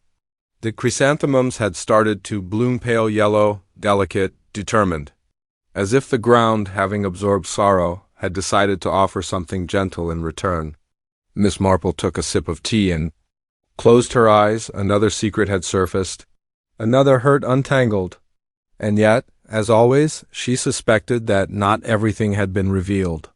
There were still corners in the story left untouched, motivations quietly buried, relationships left half-explained. But the essential truth had emerged, and sometimes that was all one could ask. People would go on. They always did, chapter 6 The Shadow of Doubt. By the following week, the rhythm of St. Mary Dedham had all but resumed its usual pace. Children returned to skipping ropes and hopscotch along the green. Elderly gentlemen resumed their dominoes and whispered jokes at the pub, and Sunday services saw fewer glances over shoulders. Yet for all its familiar comings and goings, the village had changed in a way few were willing to articulate. A certain layer had been peeled back, a silent acknowledgment that things once thought unthinkable could happen, even here. Miss Marple, for her part, resumed her regular routine. Her presence remained quietly observant, never intrusive, never dramatic, but in her own words, a sharp eye is not a noisy one. She took her tea with Lavinia twice that week, clipped deadheads in her garden, and penned letters to her nephew Raymond West. Yet her mind continued to turn not in worry, but in slow, deliberate re-examination. Something still sat uneasily. It began with a simple matter of time. She had been speaking with Nancy Brooks in the vicarage kitchen. Nancy had stopped by to return a casserole dish Miss Marple had lent the ladies' fellowship during their post-funeral gathering. It was strange, Nancy had said. The morning after, when Ruth didn't come to rehearsal, I thought perhaps she'd gone off somewhere. But then she turned up at the church so early the next day. I remember glancing at my clock. It was barely past 6. Miss Marple looked up from her cup. 6? Yes, I usually rise early to walk Jasper before the shops open. I remember the clock because I'd just boiled water for his eggs. Ah, said Miss Marple quietly. That's rather early to be at the church, isn't it? Nancy shrugged. Well, Ruth was always particular. She hated arriving late. Quite. Miss Marple sipped her tea, though her thoughts wandered. She remembered Ruth's account of that morning. Ruth had told them she arrived at 7 sharp, and found the vestry door open, which she thought odd but not alarming. A discrepancy of nearly an hour, not necessarily sinister. Easily explained away. But it nagged at Miss Marple in the same way a single drop stitch might draw attention in an otherwise perfect scarf. Something didn't fit. Later that afternoon she walked to the church. The mists had finally lifted, leaving the air crisp and bright with early October light. The churchyard was quiet. Even the jackdaws had gone still. She paused at the vestry door. It was locked as it should be. Her fingers brushed the iron handle. There had been something else, Ruth had said, that she'd gone in through the vestry because she thought she'd left a folder behind, yet the choir folders were always stored in the front cabinet of the chancel, not the vestry. Why the vestry, then? Miss Marple walked slowly along the side of the church, her cane clicking lightly on the path. She reached the south transept and paused by the wall. From here, one could see the entire nave through the side windows. She stood still for a long moment. Inside, the church was empty. But she imagined it as Ruth had seen it just after dawn. Still cloaked in gray, with that strange stillness before the day begins. Would she have entered so casually if she suspected something was wrong? Would she not have called out? More and more it felt to Miss Marple that Ruth had gone to the church not out of absent-minded routine but with purpose. Something had drawn her there, something she wasn't ready to admit. Back at her cottage, Miss Marple sat in her front room, her knitting resting idle in her lap. She thought of Ruth's face after the revelation. That deep sorrow, yes, but also a kind of relief. Relief, perhaps, that the lie was over. Or relief that she no longer had to carry it alone. But which lie? She reached for her notebook, not to write, but to flip through her earlier scribbles. Names, times, observations. Something caught her eye. Mr. Finch. Rehearsal started at 7:30, but Ruth wasn't there. Door locked at 6 the night before. Ruth found door open next morning. Nancy saw Ruth at 6:10. Ruth says she arrived just before 7. And underneath that, Elspeth's letter, time-stamped at 5:45 a.m. That final detail had come from the coroner's report, mentioned in passing to Inspector Lennox and then to Miss Marple. Elspeth's farewell, written on chapel stationery, had been clocked at 5:45. Yet if Ruth had been seen heading to the church minutes later, surely the timing was too tight, unless she had already been inside. The next morning, Miss Marple stopped by the station. Inspector Lennox greeted her with a wary smile. "I've been expecting you," he said, clearing a folder from his desk. "Am I that predictable, Inspector?"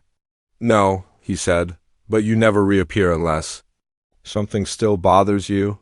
She smiled faintly. "Quite right. There's something I'd like to ask. Something small." He raised an eyebrow. The coroner's report listed Elspeth's time of death as approximately 6 a.m., yes? Correct.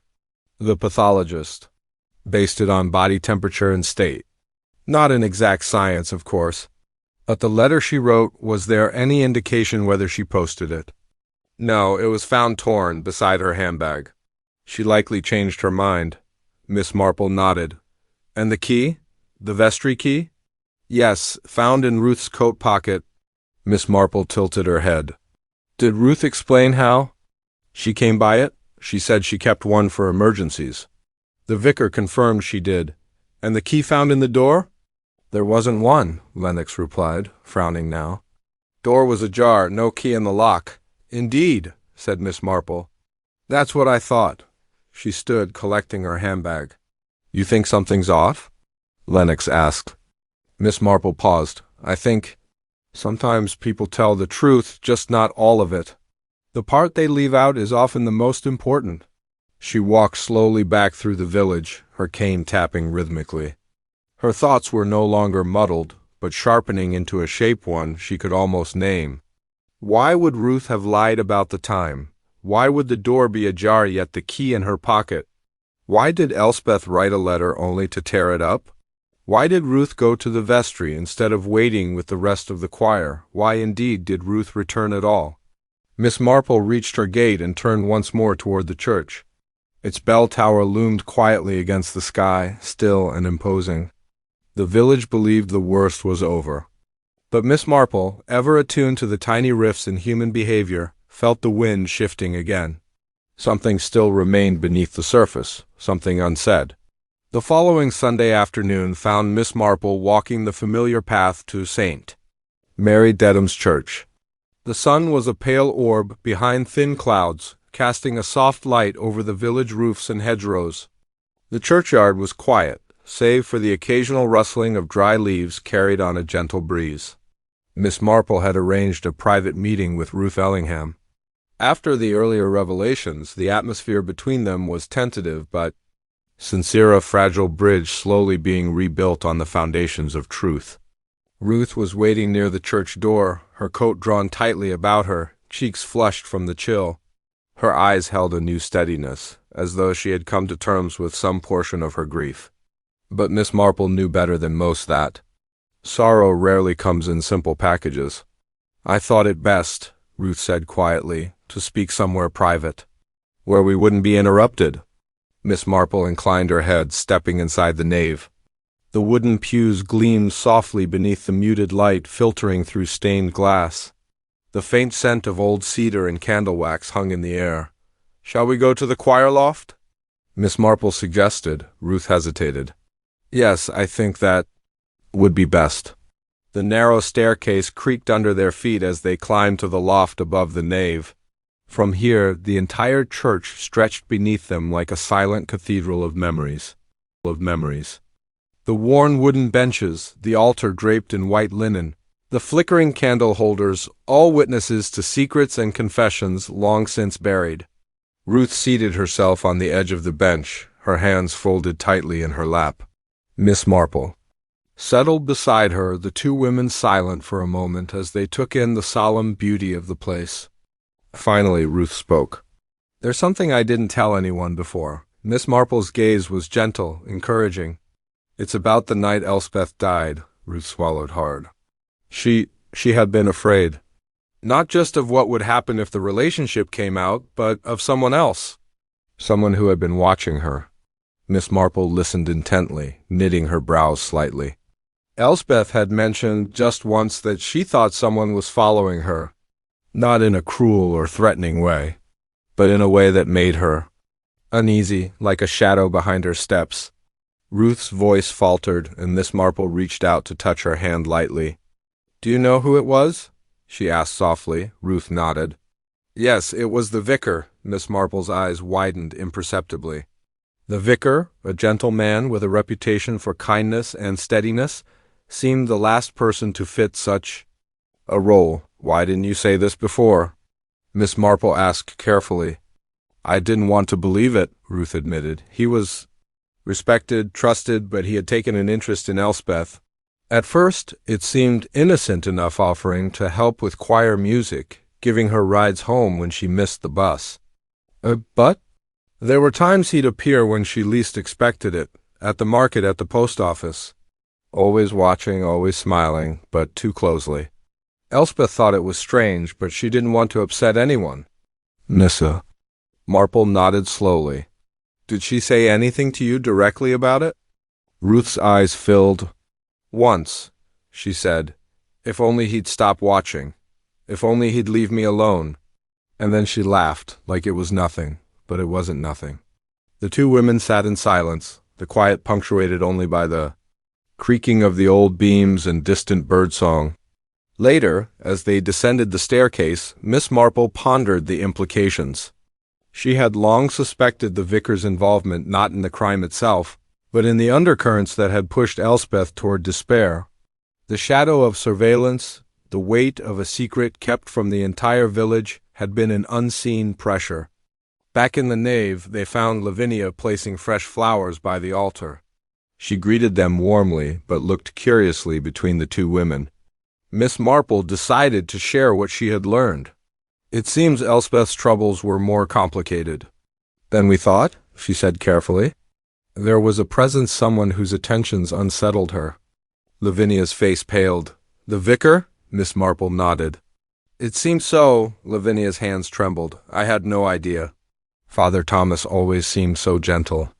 "People often do," Miss Marple said. "But even the gentlest can sometimes cast a long shadow." The following days brought a subtle shift through the village. Whispered conversations took a darker tone, glances were exchanged with hesitation, and even the stoic churchwarden seemed distracted. The vicar himself appeared less at ease during services. His sermons grew shorter, more guarded. There was a stiffness in his manner, a reticence where once there had been warm familiarity. Miss Marple observed all this with quiet interest, but did not press her suspicions openly. She preferred to watch and listen, allowing the truth to emerge in its own time. One afternoon, as Miss Marple strolled through the village market, she encountered Nancy and Beatrice in heated discussion. "I don't believe it," Beatrice whispered fiercely. "The vicar? Watching Elspeth? How could he?" Nancy's voice was softer but no less firm. "Sometimes people hide what they truly are behind a mask. And the worst of us can be the most charming." Miss Marple approached, smiling gently. "Pardon me," she said, "but you might find that shadows often linger where least expected. It is only by patience and careful observation that they come to light." The two women looked at her, considering. "Miss Marple," Nancy said, "you have a way of seeing what others miss." Miss Marple gave a modest shrug. "One must always look beneath the surface." As the days waned toward early November, Miss Marple found herself back in her sitting room one evening, contemplating the tapestry of events. Elspeth's death was no longer simply a tragedy of forbidden love or a reckless act of despair. It was a complex weaving of fear, control, and silent coercion. And at its center lay a woman crushed between conflicting loyalties, to herself, to the village, and to the weight of a secret no one dared voice. Miss Marple's fingers traced the knitting needles in her lap as she reflected on the power held by those who command trust, and the subtle ways that power can fracture the lives around them. For the first time in the case, the mystery had peeled back, not just the who and why, but the how, the invisible hands that had shaped the tragic outcome. Outside, the moon rose high, casting silvery light across the village. Roofs. Miss Marple, content with the knowledge gained, but aware that the story was still far from finished, placed her knitting aside and prepared for the next steps. The final unraveling was near. Chapter 7. Shadows in the vestry, the chill of early November settled deep into the bones of St. Mary Dedham, and with it came a quiet stillness that clung to every stone and timber of the ancient church. The low sun slanted through the stained glass, casting kaleidoscopic patterns on the flagstone floor that seemed to dance in ghostly memory. Miss Marple approached the heavy oak door to the vestry with a measured step. The key, now in Inspector Lennox's possession, had been used to grant her permission to examine the space more closely, an invitation both necessary and unusual. The police were cautious. There was an unspoken recognition that Miss Marple's keen eye might discern what official methods had missed. Inside, the vestry was as orderly as ever, with shelves lined by hymnals, candlesticks, and vestments folded with meticulous care. Yet Miss Marple's gaze was drawn to a corner where a faint, almost imperceptible scuff marked the floorboards near the side window. She knelt down, running a finger carefully over the worn wood. It was recent, too fresh to be mere wear. Someone had stood there, or perhaps knelt, in a hurry. The window itself was slightly ajar. Miss Marple stood and pulled it closed, noting the faint trace of dust disturbed along the sill. Outside, the churchyard stretched away, quiet and shadowed. She turned back to the room. There, a small wooden cabinet stood near the altar, its glass door cracked but intact. Inside, a collection of sheet music lay stacked haphazardly, much as Ruth had described when she had found Elspeth's scarf. Miss Marple reached for a particular folder, its edges worn and stained. As she leafed through, she found an envelope tucked between pages, a plain, cream-colored letter, sealed and unmarked. Her heart quickened slightly as she broke the seal. Inside was a single sheet of neat handwriting.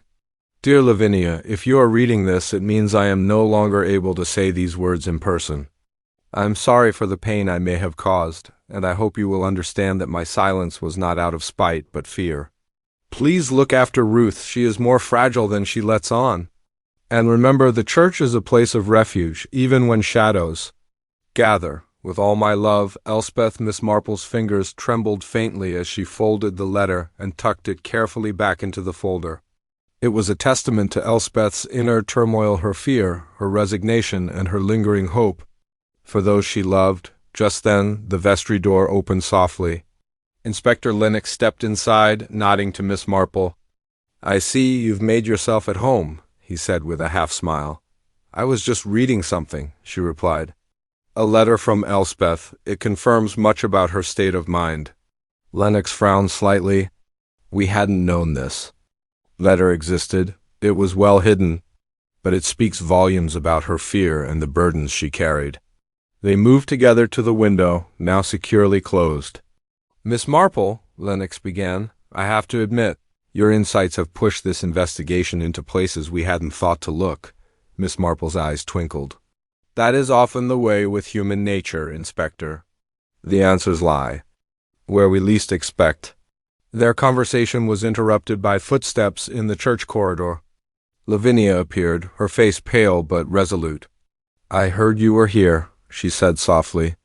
I wanted to see if you needed anything. Miss Marple smiled warmly. Thank you, dear. Your kindness means a great deal. Lavinia hesitated, then looked toward the cabinet. Have you found anything that might explain the strange events? She asked cautiously. Miss Marple shook her head. Not yet. But I believe we're closer than before." As Lavinia lingered, Miss Marple's thoughts turned to the web of relationships shadowing the church, the unspoken tensions between Ruth, Nancy, Beatrice, and now the vicar. Each seemed to carry secrets, some more heavily than others. That evening, Miss Marple sat at her kitchen table, a single candle flickering beside her as she examined her notes. The letter from Elspeth was a key piece, but questions remained. Who else knew of Elspeth's fear? Why had Ruth taken such risks returning to the church at dawn? And most importantly, what had truly transpired in the vestry on that fateful night? Her musings were interrupted by a knock. Lavinia entered, carrying a small bundle of papers. "I found these among the vicar's things," she said hesitantly. "He must have left them behind when he was summoned away." Miss Marple took the papers carefully. They were receipts, notes, and a diary pages filled with the vicar's careful handwriting. Opening the diary, she found an entry dated 2 days before Elspeth's death. "Spent time with Elspeth today. She seems troubled but refuses to speak plainly. I must tread carefully, her trust is fragile. I fear the shadows closing in." Miss Marple read further, noting a growing unease reflected in the words. The vicar's entries hinted at a man caught between duty and desire, sympathy and control. The next morning, Miss Marple arranged a meeting with the vicar at the vicarage. He arrived looking more worn than usual, his clerical collar slightly askew. "Miss Marple," he greeted, voice steady but lacking its usual warmth. "I understand you have questions." "Yes, Father Thomas," she said gently. "About Elspeth and the events leading to her death," he sighed. "I confess I was concerned for her, but I never wished her harm." Miss Marple's gaze was steady.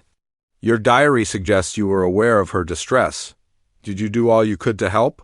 The vicar hesitated. "I tried, but sometimes the heart does not listen to reason. I fear that my attentions, however well meant, may have been misinterpreted." Miss Marple nodded slowly. "Fear can manifest in many ways. Sometimes those who intend care end up causing pain." He bowed his head. "I regret my part in this tragedy. I only hope the village will one day forgive me." As the days passed, the village grappled with the revelation. Some voiced sympathy. Others recoiled in quiet judgment. Miss Marple watched it all with a mixture of sadness and understanding. Human nature, she thought, was never simple. Some shadows are cast by kindness poorly understood. Others by actions never confessed. But in the stillness of the vestry, amid the scattered papers and soft candlelight, truth, however complicated, had found a place to rest. It was a morning suspended in waiting, the sort of dim, slate-gray dawn that seemed to hold its breath. Miss Marple sat quietly by her parlor window, a cup of tea cooling beside her, her knitting untouched on her lap. Outside, the village of St. Mary Dedham went about its subdued business, but beneath the surface a current of unease hummed. Like an overtone too faint for most to hear? The vicar's confession had stirred something. Not quite guilt, not quite innocence, but a shadow of ambiguity that had settled over the parish like an early frost. Yet Miss Marple was not content. Something still resisted clarity. Not in the vicar's admission he had been foolish, yes, and perhaps even selfish in his handling of Elspeth, but his words lacked the fatal intent that murder demands. She turned to her notebook, now dog-eared with frequent use. The names stood out like a cast of characters on a stage. Ruth Berridge, Elspeth's friend, fragile, secretive. Beatrice Cross, practical, guarded, quietly embittered. Nancy, Bishop, confident, charming, flirtatious.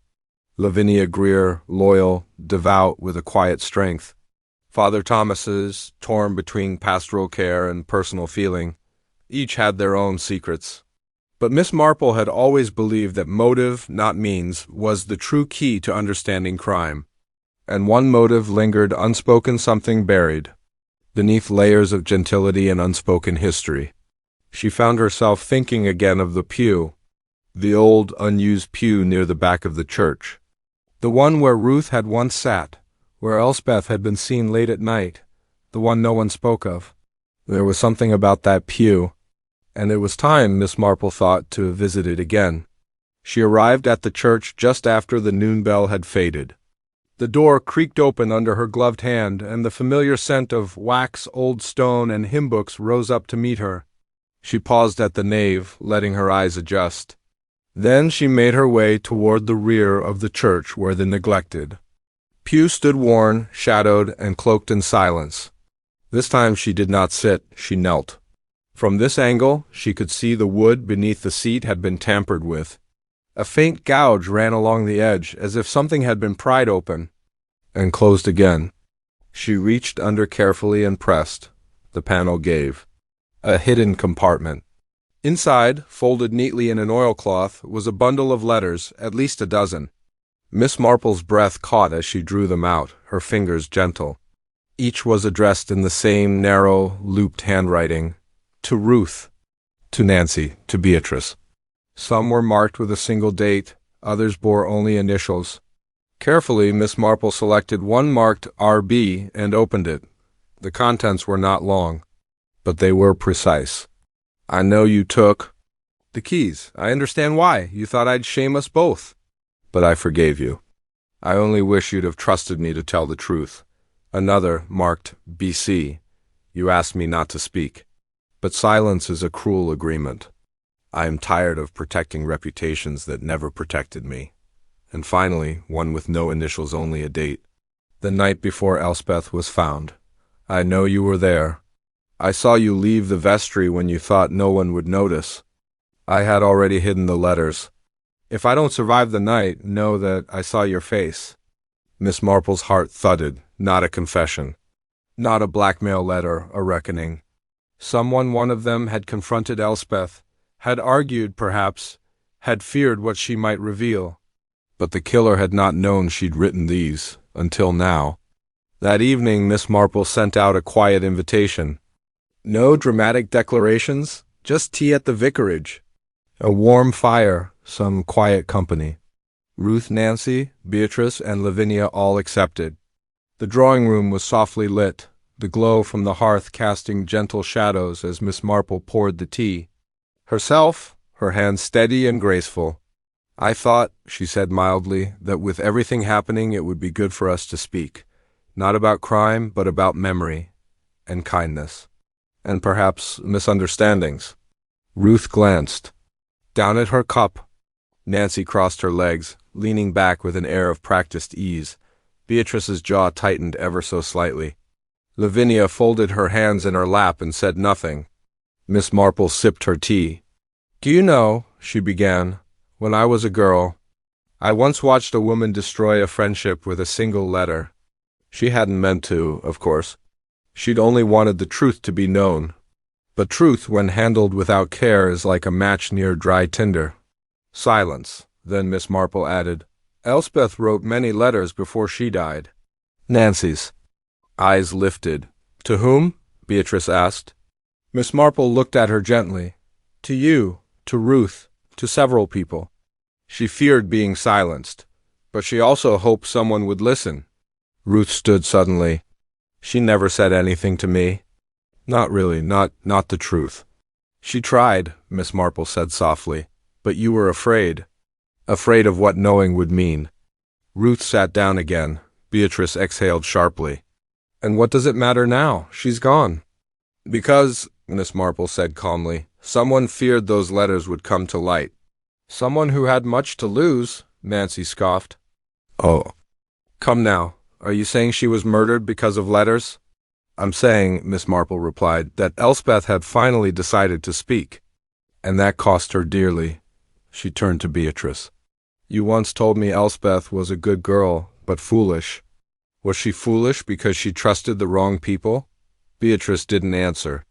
Miss Marple's eyes flicked to Nancy, and you spoke of Elspeth as being troubled. Yet you knew more about her situation than you ever said. You were with her the night before she died. Nancy's lips parted, but no words came. Ruth, Miss Marple said kindly, you returned.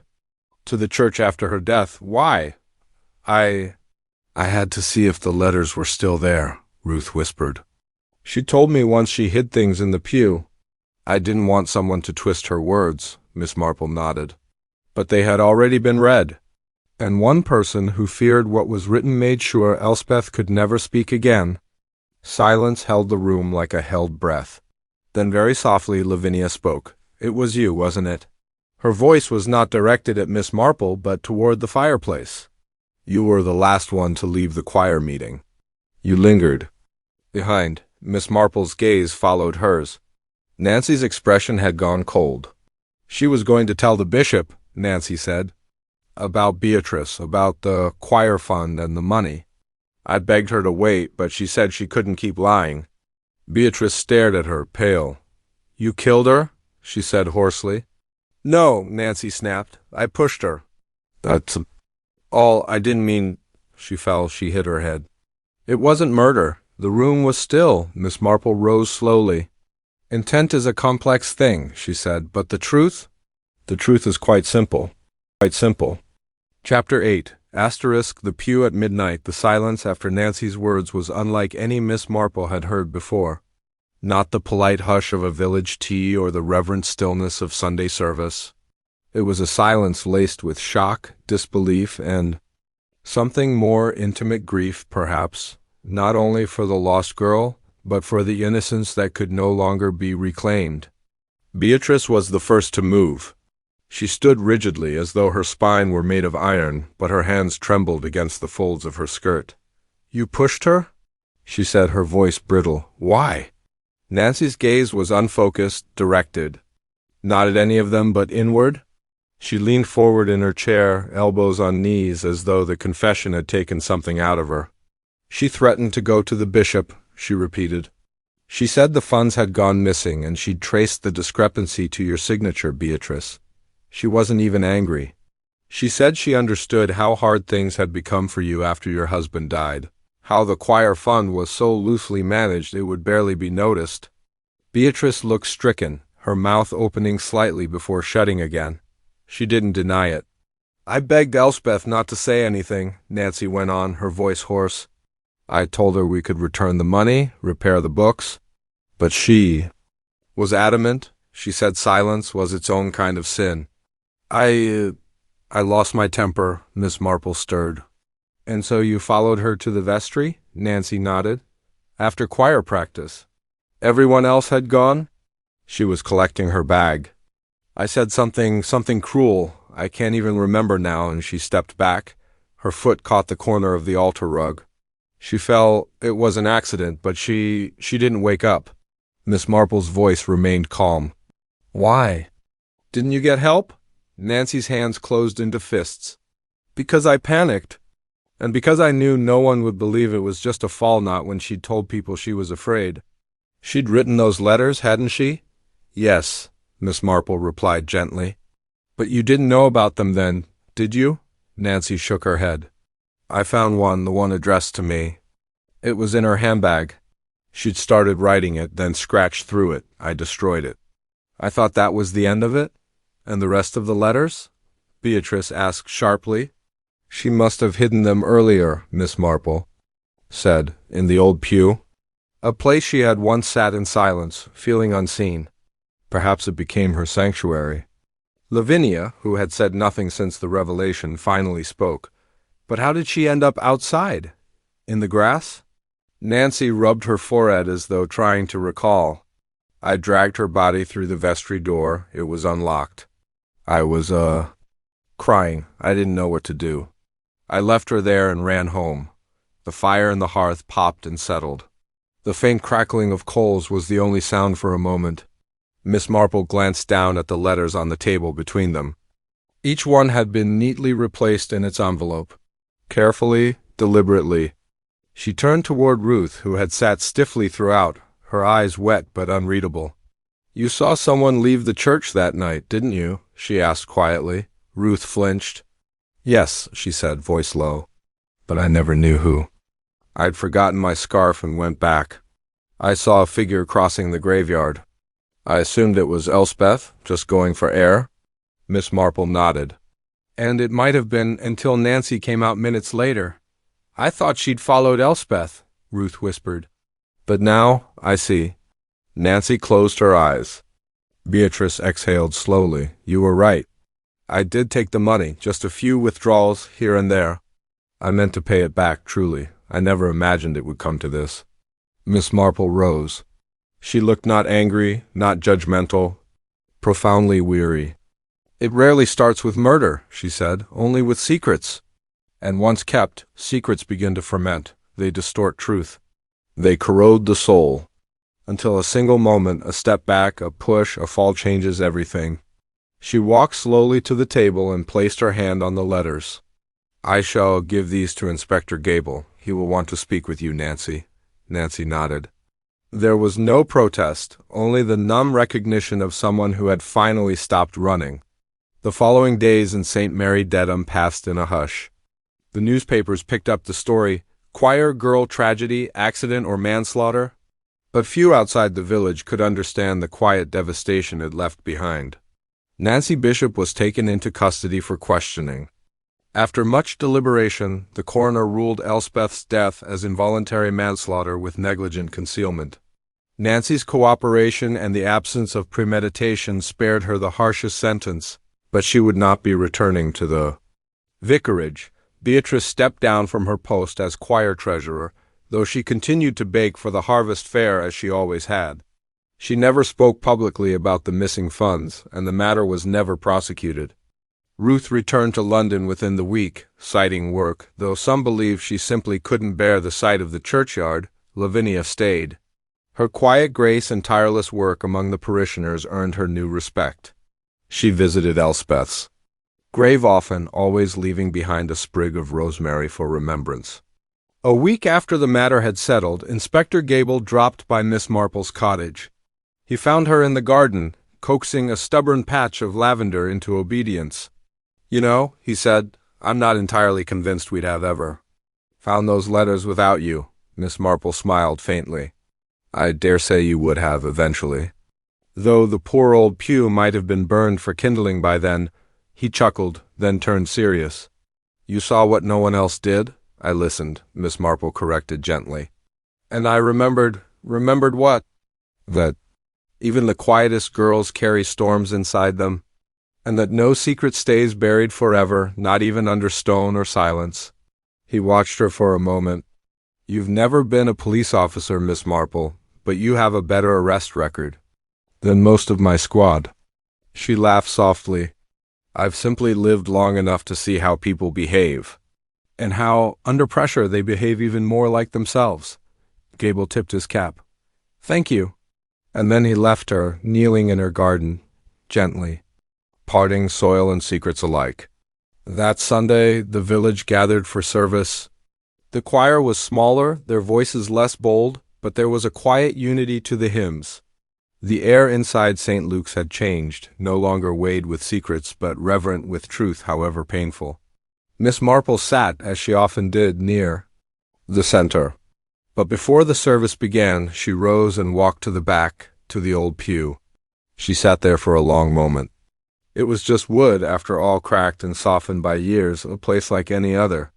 And yet it had held a girl's courage, a final act of conscience, and the quiet proof that even small voices can echo. She whispered a silent prayer, not for judgment, but for peace. Then she stood, smoothed her skirt, and returned to her seat as the choir began their first hymn. The final notes rose, not triumphant, but true, clean, and clear in the morning light. And in her heart, Miss Marple knew, justice, imperfect as ever, had found its way home. The END, a Miss Marple mystery, Miss Marple in the midnight pew.